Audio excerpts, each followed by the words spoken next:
Welcome to Kids Matter. I'm Dr. Elisa Minkin. As a pediatrician, mom, and grandma, I understand how challenging it can be to help our kids grow into their best selves.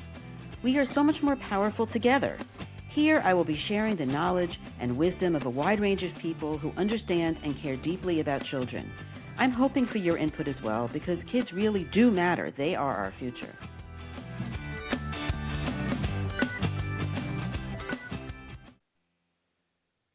Welcome back to Kids Matter. I'm excited today to have my first return guest, Danielle Mizrahi, a licensed clinical social worker and certified perinatal mental health professional, is back for part 2 because our first talk, Great Expectations, was really a broad overview of perinatal mental health. And Danielle is back today to talk about what we call the fourth trimester. And I'm also going to introduce another term that I learned about after I booked her just recently called matrescence, which is compared to adolescence, basically the birth of a mother. We're going to get back to both of those things in a few minutes. I just want to give her bio again. Danielle specializes in maternal mental health, offering evidence-based care for the complex transitions of fertility, pregnancy, and postpartum. She is dedicated to helping women build resilience and thrive through the reproductive journey. She can be reached at 516-259-6964, and I'm going to link to her Psychology Today profile in the show notes. Danielle, welcome back to the show. Thank you so much for doing this with me again. I'm so happy to be here again on this gorgeous day, actually. It's so nice out. Yes, finally spring is here. Thank God. Yes. So let's dive right into it because I know your time is tight today. Let's talk about the fourth trimester. What is that and why is this such a challenging time for so many moms and dads? Okay, so where to begin? So the fourth trimester is exactly what it sounds. Their pregnancy is broken up into 3 trimesters, first, second, third. Each has its own milestones that's supposed to be reached. Each has its own, I guess, series of symptoms and different things that happen. The fourth trimester is just a continuation of pregnancy because all of a sudden your body has this baby and it doesn't go back to normal. Your emotions, your hormones, everything doesn't go back to what it used to be. You're this new person and you have a baby. So the fourth trimester in my mind is actually it gives attention to the mother because here there's this baby and everyone's focusing on this baby and all the baby's needs, and baby has a million doctor's appointments for the first year of their life. But what about the mom? And what does that mean for the baby if the mom is now going through this major change in her life? Such a great explanation, and it segues perfectly into the word matrescence that I mentioned earlier. Yeah. And I love that you're pointing out that we just aren't focusing enough on the mother. In fact, I think a lot of our trends are to just put all the pressure on the mother and expectations without the understanding and support. So this word was new to me. I just learned this, matrescence. What does it mean? Tell me more about it, please. Yeah. So it's a great term that was established. So there was actually a book written called Matrescence by this author, Lucy Jones. And there have been many studies that are now starting to come out about or reframing this period of life as more of a identity transformation. So if you think about adolescence, let's say, right? Adolescence and pre-adolescence, there's books, there's therapists. I was one who works a lot with adolescents. There's movies about adolescence and that transition period between moving from being a child to a teenager and a bridge to adulthood. And there's so much talk about identity changing and kids learning who they are and the focus shifts from parents to peers, right? There's so much. Even if you're not in the field of psychology, everybody knows what it was like or remembers what it's like to be a teenager, right? So then you fast forward to this huge transition in life for parents. And it's not just the mom, it's the dad too, whoever is involved in taking care of this baby. And it's starting to be studied that there's scientific evidence, there's been brain scans, there's been a lot of research being done in terms of what actually happens to a woman's brain during pregnancy and after pregnancy. And there's the term basically, it's so wonderful because it really just defines that this period in life really is such a change in identity for a woman who had a baby or a person who had a baby. Because you're not the same person before, right? Here you are, your goals or your responsibilities are completely changed. There's the hormone shifts, and there's that piece, of course, which plays a huge role in all of this. But who you are before having a child is never going to be the same as who you are now. So I really appreciate that this term now exists, and I'm hoping that it will continue to grow in terms of just common knowledge similar to adolescence, because it really is a summary. It really defines really an era in a person's life. You're literally not the same person, right? Like Mm-mm. your brain literally rewires. And I just want to make the point that, again, this is a new field, but they're learning that even if you're not the biological parent of the child, even if you haven't carried them in your womb, however you have this child, adoptive, surrogate, whatever, you have changes too, right? We Yeah. don't know the exact details, but you're still getting various hormonal changes too and rewiring too. So I just want to be inclusive and just say there's so much more we need to learn about this, but you are literally not the same person, which is unbelievable. Like biological proof of that, right? Yeah. We underestimate this so tremendously. And so I love that there's a term for it. So I want to go through a lot of the issues that the new moms go through, and dads too, but we're going to focus more on the moms. It just is what we're going to do. Let's start with even before birth. So I'm going to let you start talking about the things that you ask your new patients when they come to see you. Yeah. So usually, I work with postpartum. I work with patients who are struggling with fertility. So there's a whole gamut of the issues that people are coming into my office with. But if I'm working with a new parent or a newly pregnant parent, generally there is like a rundown of, I guess, just questions that I have for them in terms of how they're feeling.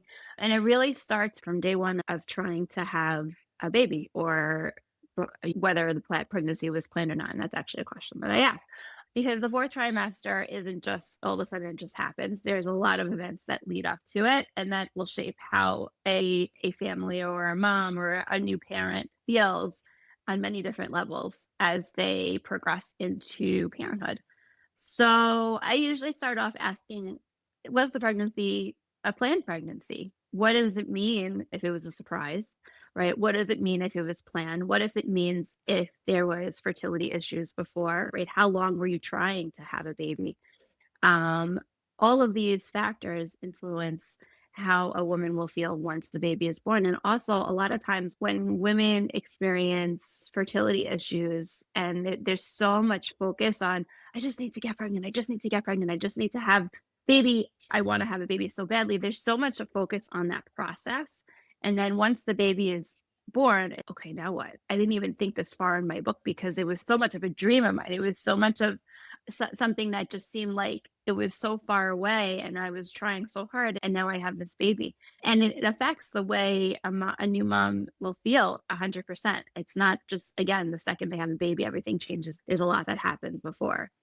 We could do a whole other lesson podcast on fertility and reproductive trauma and all of that, which we could touch a little bit on today. But let's just move forward. And Let's move forward because that is a whole huge other topic. I'm going to yeah. really just have to keep bringing you back.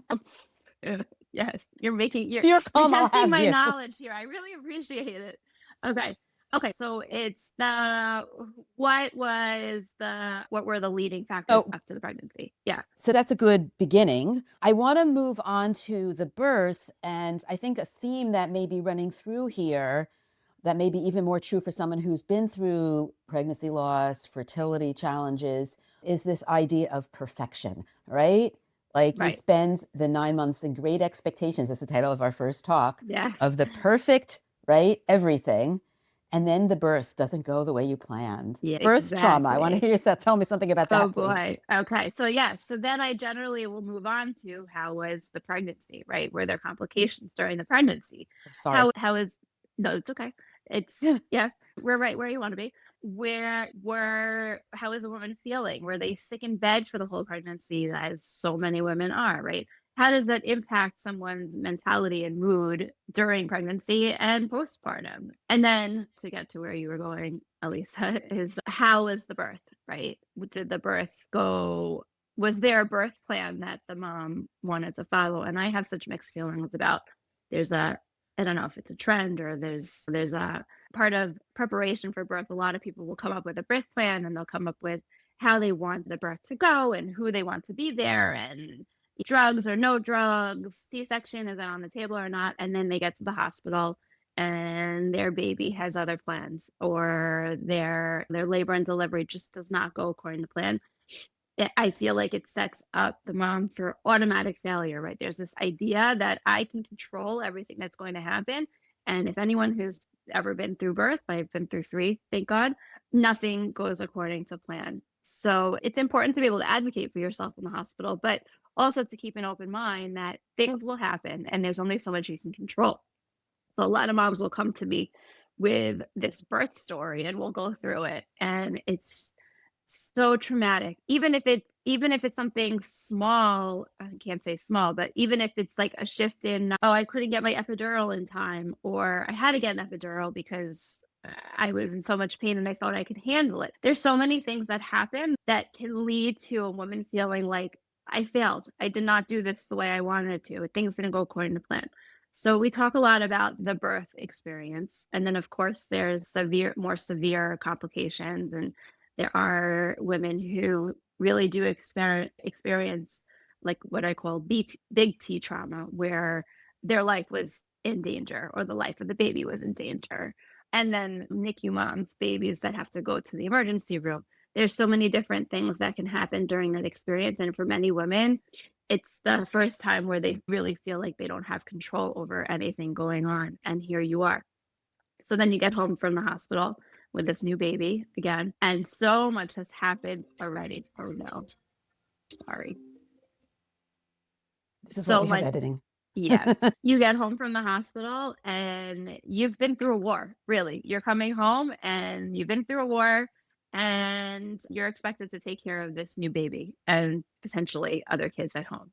So, in a way, even though I'm talking about it, it's like the system of giving birth doesn't set you up on like the best foot in terms of feeling confident in your abilities and feeling like you have a handle on what it means to be a mom. So again, 4th trimester, here you're coming into this new stage, and often there's such a shift immediately from the second that you give birth to the baby, taking care of the baby. I want to save the baby. What does the baby need? I'm going to buy the baby all these presents and stuff like that. But what about the mom?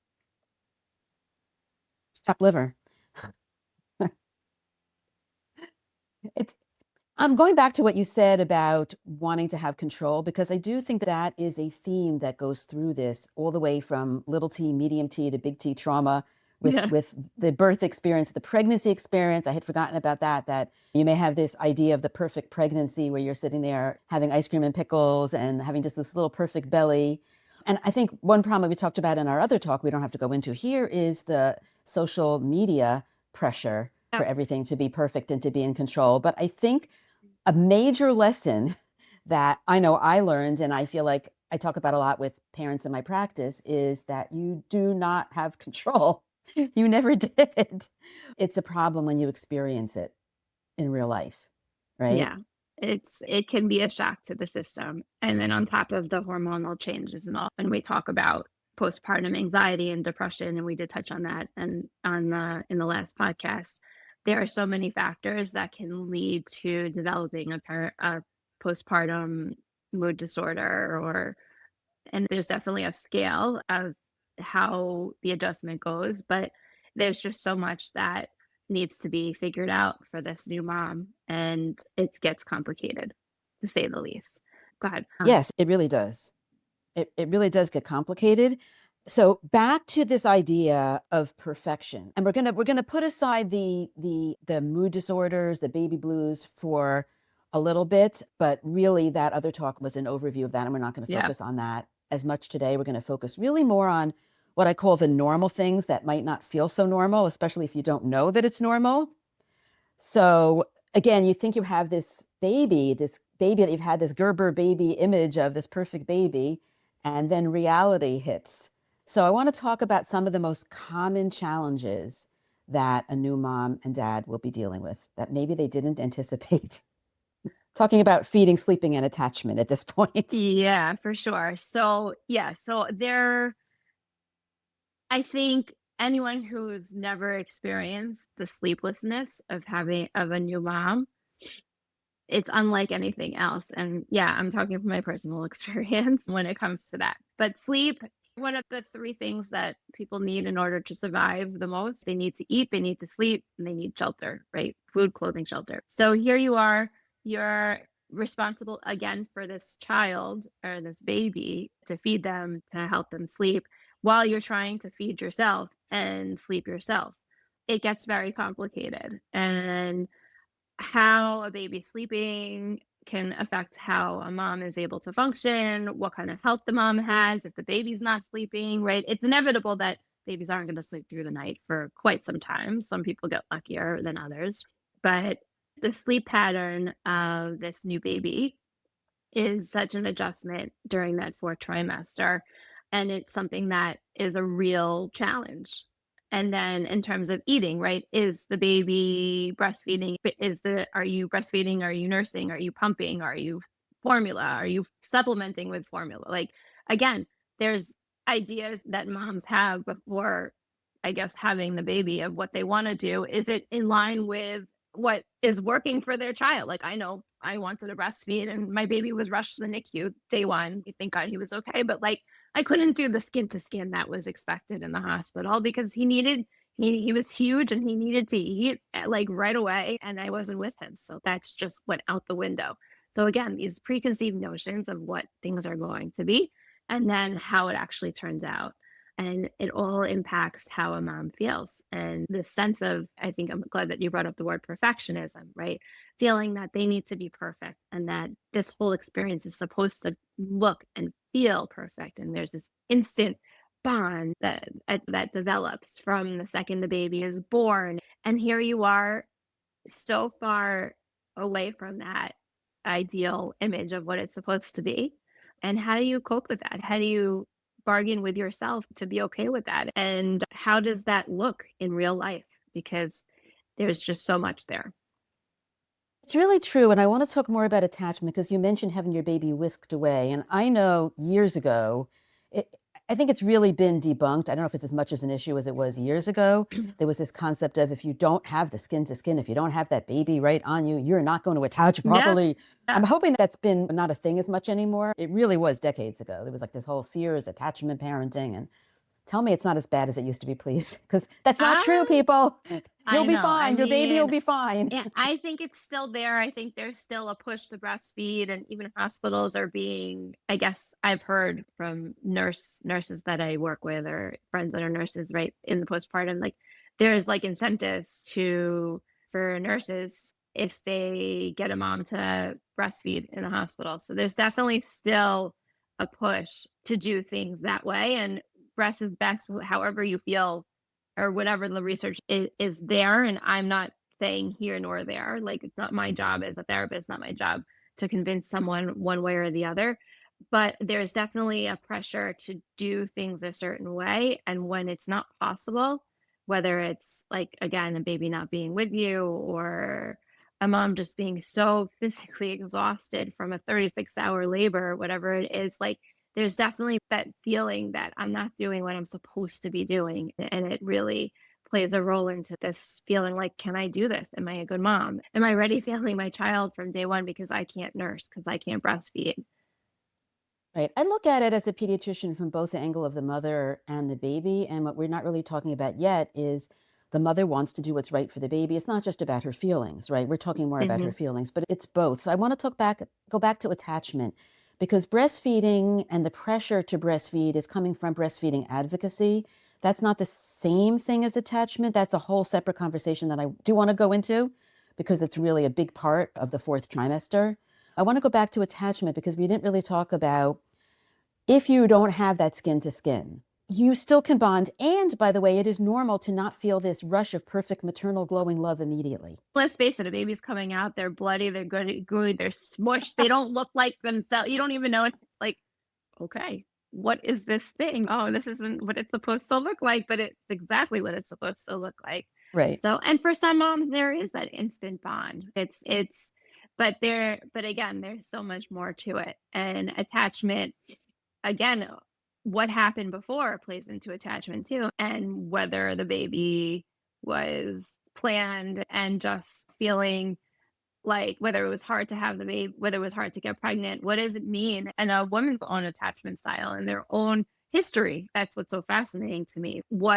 How a mom was raised and how the attachment style that developed for the mom, how does that affect the new baby? And it's not just from day one in the fourth trimester. It's, throughout their life. So again, another talk for another time.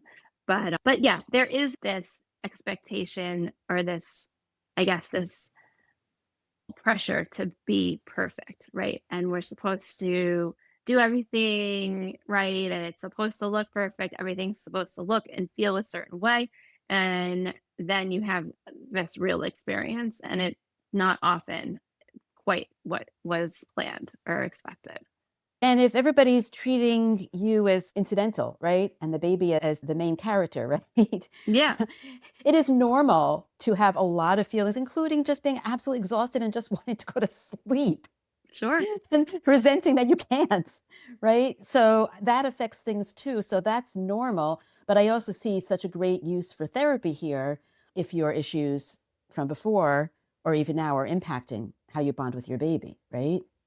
Yeah, absolutely. And I think in a lot of ways, it's probably one of the more important times to go to therapy. And it's conveniently when there's absolutely zero time for the mom. So But great.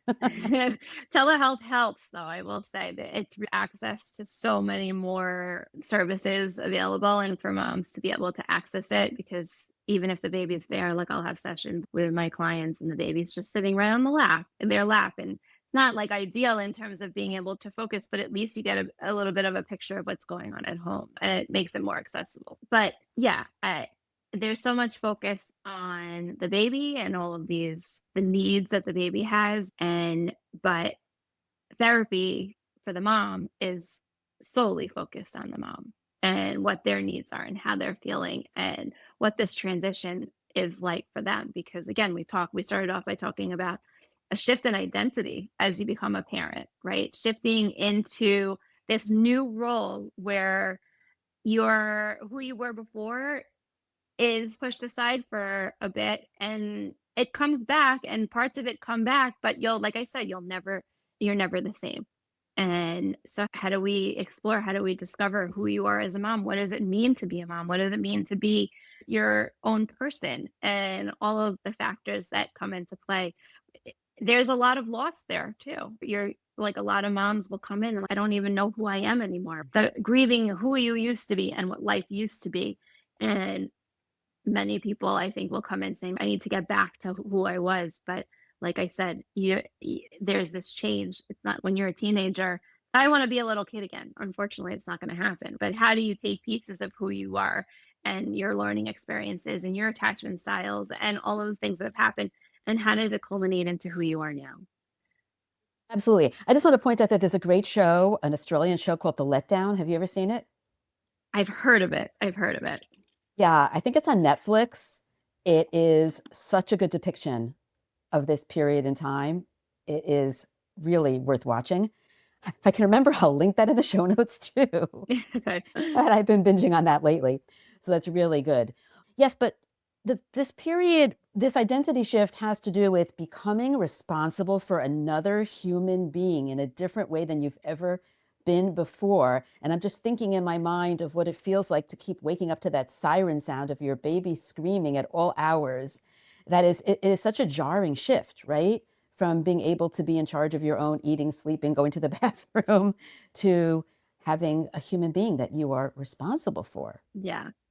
Yeah, and as the baby grows, the responsibilities change, and obviously there's more of a shift into helping the baby become a little bit more independent and they're just more capable. But in those first three, fourth trimester, I guess you could say it's 3 months. It's a lot longer than that. Just the postpartum period is longer than just I think it's longer than the year after giving birth. How do you navigate that? And back to perfectionism, right? There's this idea that we need to childproof the world from everything. It's like we need every tool in the book, and the market and society, they play into that. I need to have this thing on my baby's foot that will tell me when they wake up or their heartbeat. And often it's just it fell off. There's an alarm that goes off and the monitor fell off of their foot, but like your insides are just freaking out because you think that something's wrong with the baby.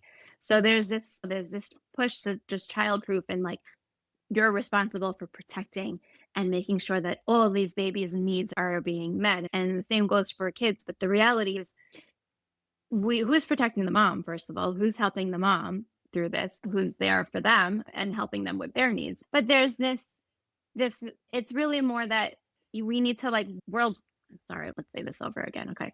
It's not so much that we need to childproof for our babies. It's more that we need to world proof our child. And it's the reality is that things don't always go according to plan. Moms will learn that right away.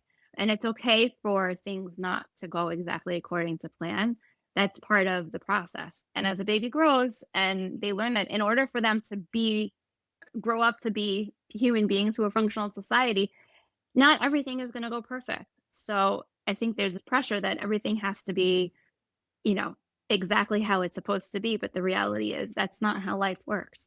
Yeah, so you're bringing up my favorite topic, which is resilience and the ability to tolerate discomfort, and that the mother can model this, right? Yes. So that gives you a reason to take care of yourself, if nothing else. Yeah. So I want to move on to breastfeeding versus formula feeding, because I find as a pediatrician, that is like possibly the number one conflict that I see new moms and dads struggling with. And I Yeah. want to talk about it from a therapy perspective, not the details of formula versus breastfeeding. I And want to talk again, about it from the profession, from the pressure from the beginning to be that perfect parent that easily nurses. Let's put it that way, because that's where that was coming from. That nurse in the hospital was pressuring the mother to breastfeed because these hospitals are under a what they call a baby friendly hospital policy of promoting breastfeeding very aggressively. yeah. And again, putting pressure on the mom to do everything. And I always say, fed is best. I'm not here to push one way or another. And it's just when you look at the well being of the mom, a baby needs a mom to be healthy. A baby needs a mom to be stable and functioning at a reasonable level, right? No, again, that not everything is going to be perfect ever. But if that's something that is causing a lot of stress, then and the baby is whether sometimes babies it's just not enough breast milk, right? Then again, fed is best. So whatever it takes. And I work with a lot of the moms to accept that and recognize that. And we look at the whole picture and what are some of the needs, where are some of the things that are causing the most stress. And there are times where women will come to my office just crying, and this is the biggest issue. And we work to really just make a decision, right? The indecisiveness of should I do this, should I not, right? It sometimes that in itself just causes the most stress of all. And then once you come up with a plan, it can succeed a little bit. Right, and it's not an all or nothing thing. First of all, if you've had your baby whisked away to the NICU and you haven't had your skin to skin and initial breastfeeding, whatever, it doesn't mean you can't breastfeed later, Yep. right? That can be done later. And you can also do it part-time. So I think this perfection, all or nothing attitude can get in the way of perfect should not be the enemy of the as good as you're going to get. Fed is best, 1,000,000%. And it has to work for not just the baby, but the mother. And that's another example of you're not chopped liver, you're not incidental as the mother. Yeah. You matter. For sure. So I also want to talk about the idea of support, because in other cultures, there is a village, a real village. Like I talk Yeah. about my virtual village here, but there's a real village. And on today's nuclear families, it's not really the same thing, and different people have different amounts of support. So I want to talk about the concept of having support, not having enough support, and how that can impact the mother. Yeah. And I'm so glad you brought this up because it's definitely a big part of the feelings and just the whole postpartum experience. Who's around to help? And what kind of help are you getting, right? Do you live in a community that can cook meals for you? Or are there close relatives around? And we'll table this for a second, but I do want to go back to the relationship between a mother and a new dad and just how that changes. We'll talk about that in a minute. But there's different people serve different purposes, and there's often there are many people that come in, they don't really have that source of a village that's coming in, right? There are certain cultures where there's that sitting period where Asian cultures and Chinese cultures, I have a client now who's about to give birth. She doesn't leave the house for 40 days, right? And the whole purpose is to bond with the baby and to take all of the pressures off from outside world. But what does that look like in a world where women are expected to do everything? So who's there to help you through? And often a big challenge to find those people who are going to be helpful. Having someone come over, I want to see the baby, I want to see the baby, and then just sitting there, just like holding the baby while you're just catching up with everything, whatever it is, it's not helpful. What is helpful? I heard somebody say something along the lines of, this is the kind of person you want to have, the one who will say, what can I sweep? What can I cook? What can I Yeah, clean? yeah, Versus, can I hold the baby? Can I yeah, take for pictures with sure. all of you together? Yep, So, but I yeah, think that the idea that you need this, you are worth this, and pushing aside this expectation of the successful, independent parent. It reminds me, I may or may not have discussed this in my talk with you the first time, about how I saw a video of a woman who has quadruplets and she was taking them shopping by herself. And she's like, I know I don't have to do this and I actually have help, but I just want to show you that it can be done. it And can. she's showing you how she does it by herself, 4 babies. I'm like, please Wow, wow. don't curate this for me. It's not an ideal to be so independent. And if you are alone, find ways as much as you can to make it easier for yourself. I've seen parents who try to get out of bed and start cleaning the house for guests and stuff like that right away, or cook or whatever. That to me is something that you can say no to, even if you don't have as much help as I wish you did. Sure. And I think every woman has a different tolerant threshold of what they're capable of doing. And again, if you have multiple kids, right? If you're coming home with your third or fourth child is looks very different than coming home with your first. And just who's around, how much noise is in the house. There's a really funny video that I saw about what it means to be a third child. It's hilarious. I saw And that. it's just like the kids just dancing around the little bouncer, and then one falls and the whole thing just turns over and it's that poor child. But it's just, yeah, you're Love a third it. child. That's just what it is. And it's really true. And so there's just different factors that come into play. But again, there's just so much of a focus on what the baby needs and not so much, okay, what would be helpful to the mom? Right. And I'm thinking of that story of the woman who hides herself in a room and eats the one egg she has, and the kids say, Where are you? I'm making you a mother. What? This is a story. It's ugly because like she has one egg and she's not feeding her kids, she's feeding herself. But Okay. it's an allegory, okay? Sorry.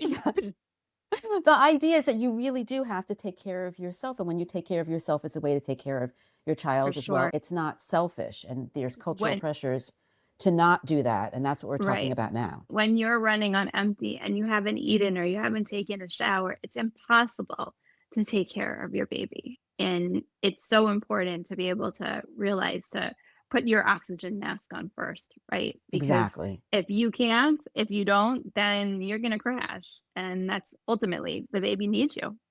Exactly. And now we must talk about our partners. Yeah, those people. There's uh, not every person that has a baby is every family is different. So whether it's a husband, a wife, or partner, or some women do this on their own too, which is incredible. But the relationship shifts. Think about again, we're talking about identity shifts. We're talking about the needs of an infant, right? And here you are, you're a bond, you have a connection with a partner, And that's being shifted. So there's the shifts of what your needs are, right? Which often as a mom get pushed aside unless you're able to really focus on them, which is the whole point of this conversation. But what about the needs of your partner, and how does that shift your relationship with them? And how involved is the partner in what's going on? A lot of moms will come in, yeah, my husband doesn't really do anything, but he doesn't know how to make a bottle. He doesn't know how to change a diaper. He doesn't know how to do all these things. And no one's going to do it the same way that I am. So it's okay. Maybe part of why they're not involved is because you do feel like you need to be the one who does everything. And what are ways to involve your partner in what's going on and the new changes, and then and just what it means to have a baby and what it means to live with in a part of as part of a family now. So I always encourage parents or moms, new moms, to try and get the their partners involved as a way to, first of all, making them feel important, because they absolutely are important and they're a huge part in this. And yeah, I think in the beginning, especially if you're nursing, there's a much bigger load on the moms, but there are ways to not neglect that relationship. And whether it's by getting them involved and them taking a role in the responsibilities, or just finding a time to just sit and have a conversation. It's easier said than done, but it's definitely it's an adjustment for everyone involved. Really is. And this is something that I pat myself on the back to this day. When my oldest was born multiple decades ago, is that I empowered my husband to feel really good and competent. And that, by the way, when you let them do things, you have to let them do them their way, right? It's going to be your way. It might be, and you have safety first, of course, but you have to be okay with it not being done exactly Yep. your way. It's Again, letting up control, go of again, control. world proofing the child, right? Different caregivers are going to have different ways of doing things, and exposure to that is really the healthiest thing for a baby, even at such a young age, because it helps them develop adaptability, right? Okay, so they can't take a nap in their crib. If they need to take a nap in their crib with the lights off and the sound machine on, they're only going to know how to sleep in those situations. But if you help a baby by, different people have different opinions about napping in a stroller or a bassinet or going on walks, right? They're exposed to a lot more. They're more adaptable to the surroundings that they're in. And that's really the goal of raising healthy human beings, them being able to adjust and go with the flow and understand, or have a sense of comfort, even if it's not just with their mom. When moms go back to work, and I work with a lot of moms at this point where they're like transitioning back into the work world and shifting from being their sole provider to now having to share that load, and them going back to their other responsibilities, which are then added on when they go back to work. What are the basic needs that need to be met, and what are the things that a baby will be okay if they're not exactly the same as the way that you do things. So it's, oh yeah, I want the baby to have stimulation and to be playing on the mat and interacting and a lot of social interaction. Like I sit with the baby and we play. Okay, that's okay. If that's great that the baby has that, but for the 8 hours a day, what are the things that are non-negotiables that need to be dealt with, or that create safety for the baby? And again, we can go back to eating, sleeping, clothing, right? Being able to say, okay, the baby's fed, the baby is sleeping, or they're getting enough rest. What are those needs, and what are the other things that it's okay if they're not exactly how I want them to be?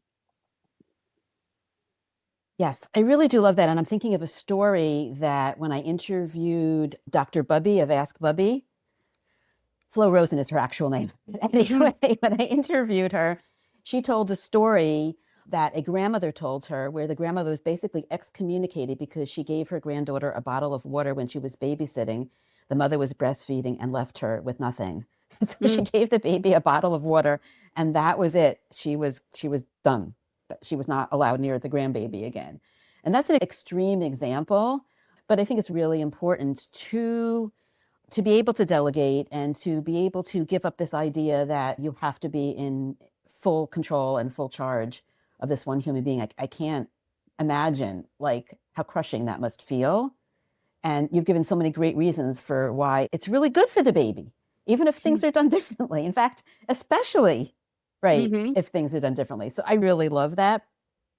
I know that need to be finished really soon. So I just want to go really quickly.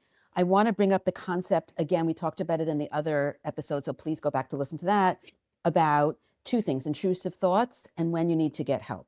And we're not going to talk about medication. I'm just going to say that we talked about it in the other episode, A, and B, at some point, I'm going to have to interview a reproductive psychiatrist Yeah, on this topic, because I think it that would is be an great. entire other topic in terms of the role of medication before pregnancy, during pregnancy, and after the birth. Yeah. So just I think going back, and I'm glad you brought this up because it's important in terms of like when we're talking about more of the postpartum anxiety, depression, all of those factors, right? Intrusive thoughts are often part of this whole experience, right? Worrying about the baby. Of course, again, we want to do everything. We want the baby to be okay. What are the things that the baby needs in order to be okay? And what are all the things that could go wrong? And I think I mentioned last time there are books written about just the anxiety of keeping a baby safe, and what if the baby falls? What if there's a bird on the tree and it comes down and pecks at my baby's head? Whatever it is. How did I come up with that? But there's just so many things that are going on in a mom's mind. And I'm here to say that it is normal to have these thoughts, these intrusive thoughts, right? And there is zero correlation necessary. There is no correlation between what the thoughts are and them actually happening, or you being capable of whatever the fear is, right? So a lot of women are afraid that like they will hurt their baby, right? Or that like they're capable of hurting their baby. And it makes them feel even worse about themselves, of course. How could I even have the thought that I could possibly do something like that? But fortunately, like this is normal to have these thoughts. It's when the thoughts are in line with believing that this is what you need to do that we need to get worried, and that goes into a whole realm of postpartum psychosis and really just going down a different route. But it's so rare. It's like 0.1% of, or 0.2%, something like that, of all of the postpartum mood disorder cases. It leads to that. But there's an overwhelming amount of women that have these scary thoughts about what can happen. And it's terrifying. And that's something that can be worked on through therapy. But it's important to recognize that it's normal and that most of the time they're not going to happen. And we work on that, recognizing that and accepting that. Right. And I'm just thinking about the role of sleep if you can get it, because I am quite confident that sleep deprivation, which is a form of torture, is related to these thoughts, right? And It's for anxiety. sure possible. Yeah, it Yeah. definitely plays into it. Yeah. I think that's going to be a whole other topic, maybe to cover with the reproductive psychiatrist that I must get. And in terms of when to get help, not just for those thoughts that you're talking about being on the more severe end, but in terms of anxiety and depression, the postpartum that's beyond the typical baby blues.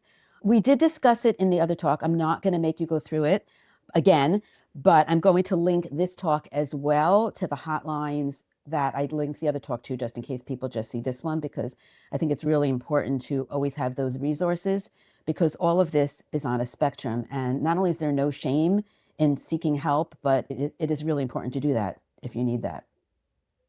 For sure. And the first line I would say is talking to your OBGYN. They do the postpartum depression screening. And I think there's a lot of work that we can do in terms of educating our doctor's offices and pediatrician offices and detecting some of these issues, or just being there to support the mom a little bit more.